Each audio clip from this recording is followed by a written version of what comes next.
آپ نے سنا ہوگا حضور نے سورہ رحمان کے بارے میں فرمایا ہے سورۃ الرحمان عروس القرآن. یہ سورہ رحمان جو ہے یہ قرآن کی دلہن ہے. جیسے دلہن کو آپ خوشنما لباس پہناتے ہیں، آراستہ پیراستہ اس کو گہنے اور اس کو زیور پہناتے ہیں، تو جس طریقے سے سجاتے ہیں آپ دلہن کو، اللہ تعالیٰ نے ایک سورت قرآن مجید میں یہ ایسی رکھی ہے سورہ رحمان کی، اسے خوب سجایا ہے. اس میں الفاظ کا در و بست، اس کا اپنا ایک ڈیوائن میوزک ہے. وہ تو اللہ تعالیٰ قراء جو ہے خاص طور پر مصر کے قراء، اللہ تعالیٰ ان پر رحمت نازل فرمائے، ان کی خطاؤں سے درگزر کرے. جس طرح قرآن کے انٹرنسک میوزک کو انہوں نے واضح کیا ہے. واقعہ یہ ہے کہ اگر یہ لوگ نہ ہوتے، شیخ عبد الباسط محمد عبد الصمد، شیخ محمود خلیل الحسنی، یہ لوگ کہ جنہوں نے قرآن کے اس غنا میوزک، یہ لفظ جو ہے آپ حیران نہ ہو کہ میں یہ کوئی شاید توہین کر رہا ہوں قرآن کی، حضور نے یہ لفظ استعمال کیا ہے. تغنو، اس قرآن کو اچھی سے اچھی خوشلحانی کے ساتھ پڑھو. من لم یتغن بالقرآن فلیس منا، جو قرآن کو بہتر سے بہتر انداز میں، اچھی سے اچھی آواز میں، خوشلحانی کے ساتھ پڑھنے کی کوشش نہیں کرتا، وہ ہم میں سے نہیں. بلکہ ایک مرتبہ حضور رات کے وقت آپ گشت پر تھے اپنے ساتھیوں کے حالات معلوم کرنے کے لیے. حضرت ابو موسیٰ اشعری رضی اللہ تعالیٰ عنہ ایک صحابی ہیں، ان کے گھر کے پاس سے گزر ہوا، وہ رات کو تہجد پڑھ رہے تھے، کھڑے ہوئے کیف کے عالم میں قرآن تلاوت کر رہے ہیں. حضور کو بہت پسند آئی ان کی قرات، کافی دیر تک وہاں کھڑے سنتے رہے. اب انہیں کیا پتا کون سن رہا ہے. بالکل اسی طرح سمجھ لیجئے ایک بات یاد آئی ہے، حضور فرماتے ہیں کہ جس طرح کان لگا کر اللہ قرآن کو سنتا ہے کسی چیز کو نہیں سنتا. ہمیں نظر نہیں آتا نا، ہمیں معلوم نہیں، ہم قرآن پڑھ رہے ہیں تو سننے والا کون ہے؟ سب سے زیادہ کان لگا کر خود اللہ. یہاں اس لیے مجھے یاد آیا کہ ابو موسیٰ اشعری کو کیا پتا تھا کہ کون سن رہا ہے. وہ اپنی کیفیت میں نماز میں تہجد میں قرآن کی تلاوت کر رہے تھے، اور ظاہر بات ہے ان کے گھر ایکڑوں میں بنے ہوئے نہیں تھے، ایک ایک کمرہ، ایک ایک کوئی حجرہ، ایسے تو گھر تھے نا صحابہ کے. لہذا حضور پاس سے گزرے، آواز آئی، کافی دیر سنتے رہے. اس کے بعد آپ تشریف لے گئے، صبح فجر میں ملاقات ہوئی تو حضور نے تحسین کے انداز میں فرمایا یا ابا موسیٰ انک قد اوتیت مزمارا من مزامیر آل داؤد. اے ابو موسیٰ، تمہیں تو آل داؤد کے سازوں میں سے ایک ساز اللہ نے عطا فرما دیا. جس طرح حضرت داؤد، لہن داؤدی مشہور ہے کہ جب وہ پچھلے پہر رات کو حمد کے ترانے الاپتے تھے، قرآن میں ہے کہ پرندے شامل ہو جاتے تھے ساتھ، اور پہاڑ وجد میں آتے تھے، پہاڑ بھی ان کے ساتھ شریک ہوتے تھے. تو جس طرح کا اللہ نے ان کو لہن عطا فرمایا تھا، حضور نے تحسین کے انداز میں فرمایا ہے ابو موسیٰ اشعری، اللہ نے تمہیں بھی آل داؤد کے سازوں میں سے ایک ساز عطا فرمایا ہے. بہرحال قرآن مجید کا جو یہ میوزک ہے، قرآن کے الفاظ کا جو حسن ہے، جہاں تک حسن معنوی ہے وہ تو ہر لفظ میں ہے، لیکن یہ حسن ظاہری، حسن صوتی، حسن لفظی، یہ اپنے کلائمیکس پر آپ کو نظر آئے گا سورہ رحمان میں. لیکن قرآن میں یہ سورت اس اعتبار سے بھی ممتاز ہے، اس کی 4 آیات پر ذرا توجہ کریں گے، عجیب حقائق سامنے آئیں گے. جہاں یہ قرآن مجید کے حسن صوت اور حسن لفظی کی معراج ہے، وہیں اس کی پہلی 4 آیات میں 4 چوٹی کی چیزوں کا ذکر ہے، سب سے اونچی چیز ہے. پہلی آیت کیا ہے؟ الرحمن. ایک آیت ہو گئی. رحمان کیا ہے؟ اللہ کا نام ہے. کبھی آپ نے غور کیا اللہ کے ناموں میں سب سے پیارا نام کون سا ہوگا؟ رحمان. کیوں؟ اس کا مادہ کیا ہے؟ رحمت. ہمیں سب سے بڑھ کر جس چیز کی ضرورت ہے وہ کیا ہے؟ رحمت خداوندی. نام اچھی طرح سن لیجئے اس حضور کے قول کو. حضور فرماتے کوئی شخص جنت میں مجرد اپنے عمل کی بنیاد پر داخل نہیں ہو سکے گا جب تک کہ رحمت خداوندی دستگیری نہ کرے. کسی صحابی نے بڑی ہمت اور جرأت کا ثبوت دیا کہ پوچھ لیا کیا حضور آپ بھی؟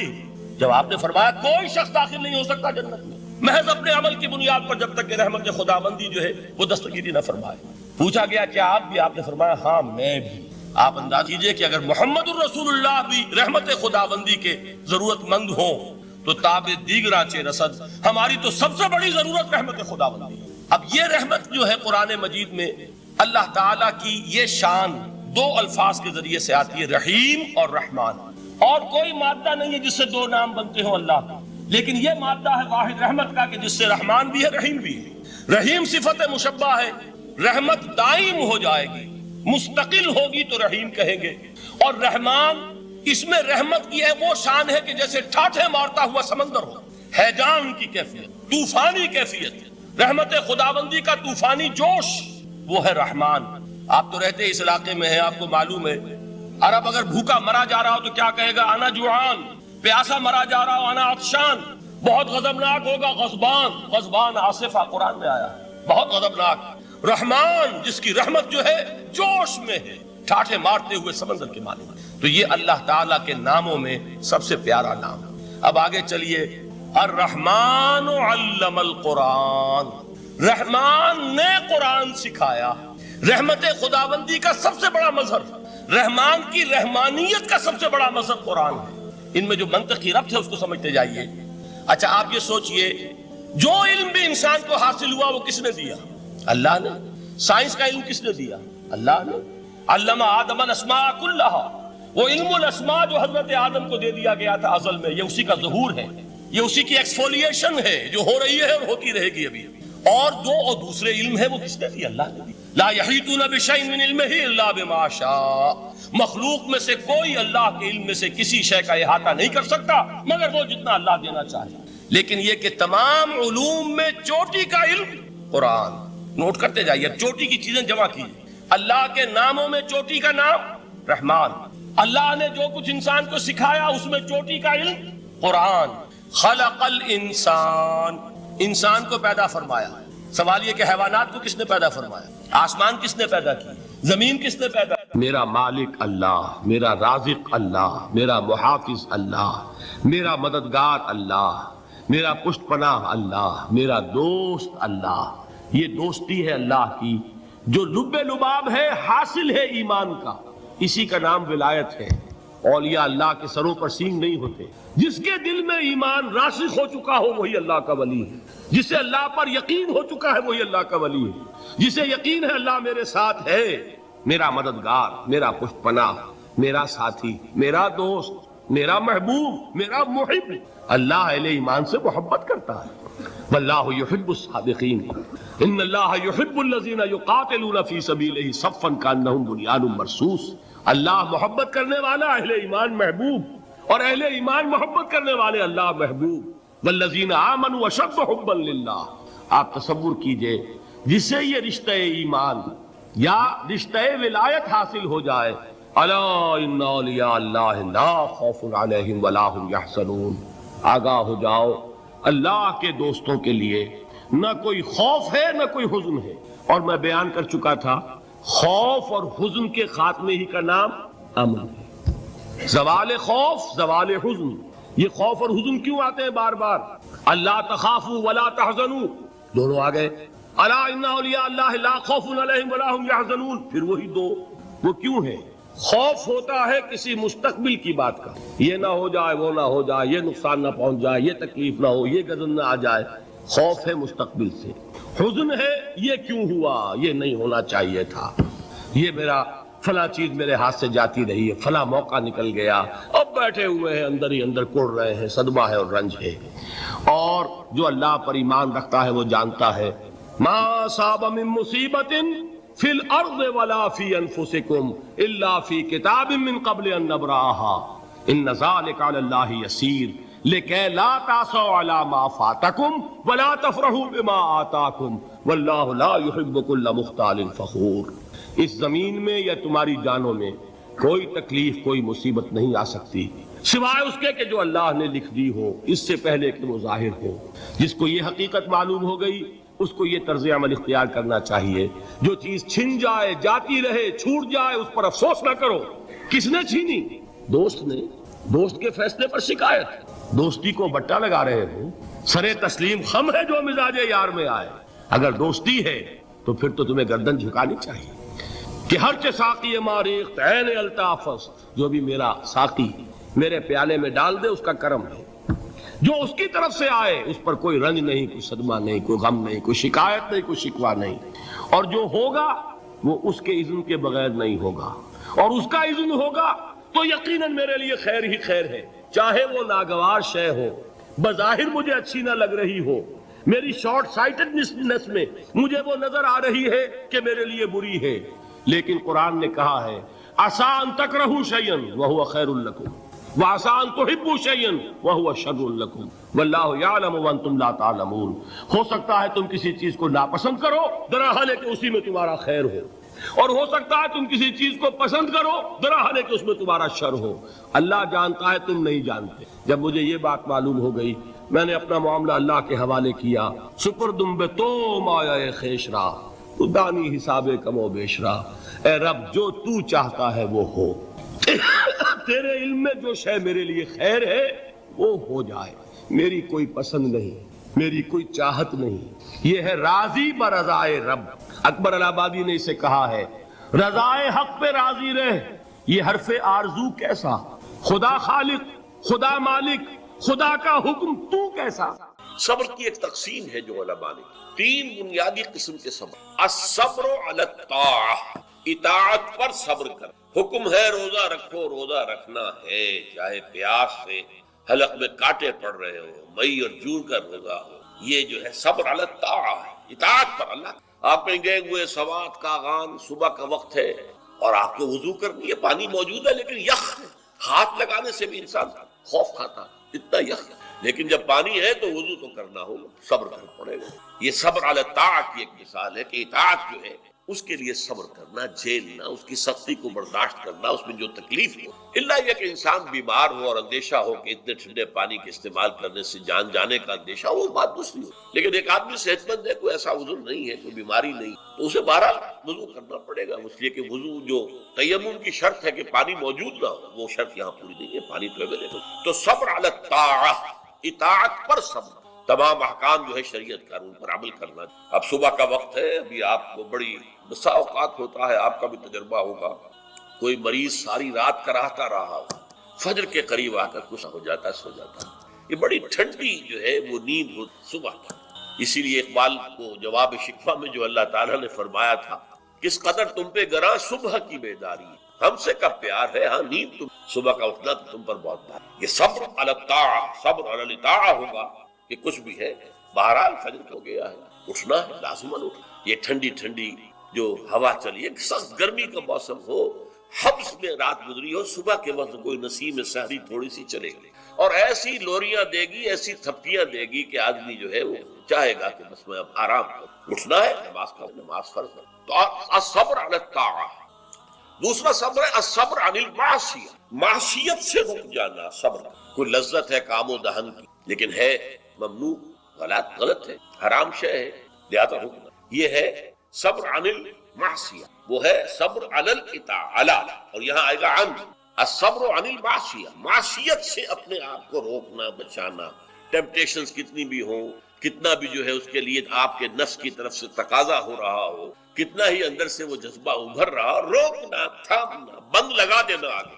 تیسرا صبر ہے صبر علی البلاء یا صبر علی الایذاء، آزمائش پر صبر کرنا اور ایذا پر صبر، اور صبر عن الطبع، یہ صبر علی البلاء جو ہے، اللہ تعالیٰ جو امتحان لیتا ہے انسان کا، ابتلاء، آزمائش، اللہ کی راہ میں جہاد کرنے میں ابتلاء آ رہا ہے، آزمائش آ رہی ہے، جان دینا پڑے، مال دینا ہے، یا اور اسی طرح سے اللہ کی طرف سے آزمائش آ گئی ہے، آپ پر کوئی مصیبت آ گئی، آیا اس میں آپ صابر رہتے ہیں یا اول فول بکنا شروع کر دیتے ہیں اللہ کے خلاف؟ جی ہمارے ساتھ تو اللہ نے کوئی خیر کیا ہی نہیں، سب بھول گئے جو بھی اللہ تعالیٰ نے پہلے احسان کیا، کیونکہ ایک آزمائش آ گئی۔ تو صبر علی البلاء، اب اس کے دو حصے ہیں جو میں نے بیان کیے، ایک ہے صبر علی الایذاء، آپ اسلام کی دعوت دے رہے ہیں، کوئی آپ کو ایذا پہنچاتا ہے، سخت ایذا، یہ ایذا وربل بھی ہو سکتی ہے، یہ ایذا فزیکل بھی ہو، وربل ایذا پاگل ہو گئے، تمہارا دماغ خراب ہو گیا، تمہاری عقل الٹی ہو گئی، اوندھی ہو گئی، تم کسی برے، کوئی بری جو روح ہے اس کے زیر اثر آ گئے، کوئی جن تمہارے اوپر قابض آ گیا، شیطان، یہ کیا ہو رہا ہے؟ وربل ایذا، زبان سے، اور ایک یہ کہ مارا جائے، پیٹا جائے، جیل میں رکھ دیا جائے، بھوکا رکھا جائے، اور ایک اسی کا مرحلہ آتا ہے ذرا بعد میں، جب وہ غلط معاشرہ اچھی طرح ٹھوک بجا کر دیکھ لیتا ہے کہ یہ ایذا سے تو یہ باز نہیں آئے، اپنی جمے ہوئے ہیں، ٹکے ہوئے ہیں، ڈٹے ہوئے ہیں، تو پھر کوئی لالچ نہیں ہے، دیکھو ہم تمہیں اپنا بادشاہ بنا لیں گے، تم یہ بات چھوڑو، دیکھو ہم تمہیں قریش کی جس عورت کی طرف اشارہ کر دو جس کا حسن تمہیں اچھا لگے، ہم اس سے شادی کر دیں، تمہیں جتنا مال و دولت چاہیے تمہارے قدموں میں ڈال دیں گے، تمہارے بتوں کو برا لگے، یہ نہ کہو یہ بات۔ اب یہ تباہ ٹیمپٹیشن کے مقابلے میں رکنا، ایذا کے مقابلے میں رکنے سے زیادہ مشکل، جس کی ایک بہت بڑی مثال جو ہے امام احمد ابن حنبل کی میں ہے کہ جب مسئلہ خلق قرآن پر جب انہیں جیل میں ڈالا گیا، مارے ماری گئی، الفاظ یہ آتے ہیں تاریخ میں کہ انہیں وہ مار ماری گئی کہ اگر ہاتھی کو بھی وہ مار ماری جاتی تو چنگھاڑ، لیکن ان کے آنکھوں میں کبھی آنسو برداشت۔ پھر زمانہ بدل گیا، اب خلیفہ کوئی اور ہو گئے اور ان کا اپنا موقف وہی تھا جو امام احمد ابن حنبل کا ہے، تو اب دارالخلافہ سے ایوان خلافت سے ایک ایلچی آیا ہے اشرفیوں کی تھیلیاں لے کر کے یہ خلیفہ نے آپ کو. اس پر حضرت امام احمد بن حنبل رو پڑے، اے اللہ میں اس آزمائش کا اہل نہیں، یہ آزمائش سختر ہے اس مار سے کہ مجھے جیل کے اندر اس سے رکنا بہت مشکل. تو میں نے یہ صبر کی قسمیں آپ کو گنوا دی. صبر علی الطاعہ، صبر عن المعصیہ.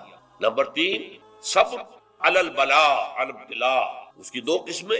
صبر علی الایذاء، اس کی 2 قسمیں، زبانی کلامی وربل یا فزیکل جسمانی طور پر. اور پھر صبر عن الطمع، ٹیمپٹیشن کے مقابلے میں آپ کو یہ صبر. اللہ انہا تذکرہ، یہ لفظ بہت اہم ہے. تذکرہ، ذکرہ، تذکیر، فذکر بالقرآن، کیا معنی ہے اس کے؟ یاد دہانی. صحیح طریق ترجمہ ہے یاد دہانی. السلام علیکم ناظرین، ڈاکٹر اسرار احمد کی مزید بیان سننے کے لیے ہمارے یوٹیوب چینل کو سبسکرائب کریں، لائک کریں، بیل آئیکن پریس کریں. شکریہ. ایک ہے کسی کو کچھ سکھانا، نئی بات سکھانا، ایک ہے یاد دہانی. اسے ایک چیز معلوم تھی کوئی بھول گیا، یاد کرانا. جیسے آپ کے کسی دوست نے آپ کو بہت قیمتی قلم دیا تھا، آپ نے اسے بہت سنبھال کر اپنے ٹرنک میں رکھ دیا. اب سال ہا سال ہو گئے، نہ دوست سے ملاقات نہ وہ یاد. اچانک آپ نے کسی روز ٹرنک کھولا اور وہ قلم آ گیا، تو آپ کو دوست یاد آ جائے گا کہ نہیں؟ اسی لیے قرآن آفاق و انفس کے لیے آیات کہتا ہے. ہم اپنی آیات دکھائیں گے تمہیں، نشانی جس کو دیکھ کر تم ہمیں پہچانو. اور تذکرہ کا مطلب کیا ہے؟ پوٹینشلی ایمان ہر انسان کے دل میں موجود ہے. یہ جو روح جو ہمارے قلب کی مسکن نکین ہے، اس میں اللہ کی معرفت بھی ہے، اللہ کی محبت بھی. البتہ ظہول کے پردے پڑ گئے ہیں، بھول اور نسیان طاری ہو گیا ہے. ہم دنیا ہی کے اندر گم ہو کر رہ گئے ہیں. ہماری ساری دلچسپیاں دنیا سے ہیں، لہٰذا ہماری توجہ ہی نہیں ہے. ورنہ ہر انسان کے دل میں یہ جو یہاں ہندوستان میں کہتے ہیں آتما اور پرماتما، آتما اور پرماتما کا تو تعلق بہت گہرا ہے. ابتدا میں بنا دی گئی تھی ارواح. جب ہم سب کے سب تمام انسان آدم سے لے کر اور تا قیامت جو انسان آئے گا دنیا میں، ان سب کی ارواح پیدا کر دی اور پوچھا گیا الستو بربکم قالوا بلا. یاد ہے؟ لہذا یہ تذکرہ ہے، یہ یاد دہانی تمہارے اندر موجود ہے. اللہ کی معرفت بھی موجود ہے، اللہ کی محبت بھی. لیکن کلا بل ران علی قلوبہم ما کانوا یعملون، ان کے دلوں پر زنگ آ گیا ہے. اب ان کے اعمال کی شیشہ جو ہے وہ زنگ آلود ہو گیا. حضور نے فرمایا ان هذه القلوب لتسطو كما يسطو الحديد اذا اصابه الماء. ان دلوں پر بھی زنگ آ جاتا ہے جیسے کہ لوہے کے اوپر پانی پڑتا رہے تو اس کو زنگ آ جاتا ہے. پوچھا گیا فما جلاؤها یا رسول اللہ، اے اللہ کے رسول ہماری تلواروں کو زنگ لگتا ہے، ہم پالش کرتے ہیں، سیکل کرتے ہیں، وہ پھر چلو کرتے ہیں. تو دل پر اگر زنگ آ جائے تو اس کا علاج کیا ہے؟ 2 چیزیں فرمائی، کثرت و ذکر الموت و تلاوت القرآن. 2 کام کرو کثرت سے. موت کو یاد رکھو، یہاں رہنا نہیں ہے، جانا ہے. یہ ہمارا گھر نہیں ہے، یہ ہماری منزل نہیں ہے. ہمارا اصل گھر جو حضور نے فرمایا انما الدنیا خلقت لکم وانتم خلقتم للآخرہ، یہ دنیا تمہارے لیے بنائی گئی، تم آخرت کے لیے بنائے گئے. اسی لیے حضور نے فرمایا کن فی الدنیا کانک غریب عابر السبیل، دنیا میں ایسے رہو جیسے راہ چلتے مسافر ہو یا اجنبی ہو. اپنے بارے میں فرمایا مالی والی دنیا، مجھے تمہاری دنیا سے کیا سروکار. انما مثلی کراکب استظل تحت شجرۃ ثم راح فترکھا، میری مثال اس مسافر کسی ہے جو ذرا سستانے کے لیے کسی درخت کے سائے میں بیٹھتا ہے تھوڑی دیر. وہ اس کا گھر تو نہیں ہے، اس کی منزل نہیں ہے، پھر وہ اس کو چھوڑتا ہے، اپنا راستہ لیتا ہے. یہ اگر ہمارا تصور قائم ہو جائے، کلا انہا تذکرہ. اب اس کے بعد جو الفاظ آئے فی صحف مکرمۃ مرفوعۃ مطہرۃ بایدی سفرۃ کرام بررہ. یہ جو قرآن ہے، جو تذکرہ ہے، یہ بڑے ہی انتہائی پاکیزہ صحیفوں میں ہے. فی صحف مکرمۃ، بڑے باعزت، مرفوعۃ مطہرۃ، مرفوع بلند اور انتہائی پاک. بایدی سفرۃ، یہ کن کے ہاتھوں میں ہے؟ لکھنے والے وہ فرشتے. بایدی سفرۃ کرام بررہ، جو نہایت باعزت ہے، بہت وفادار ہے اللہ کا. یعنی اصل قرآن کہاں ہے؟ لوح محفوظ میں ہے.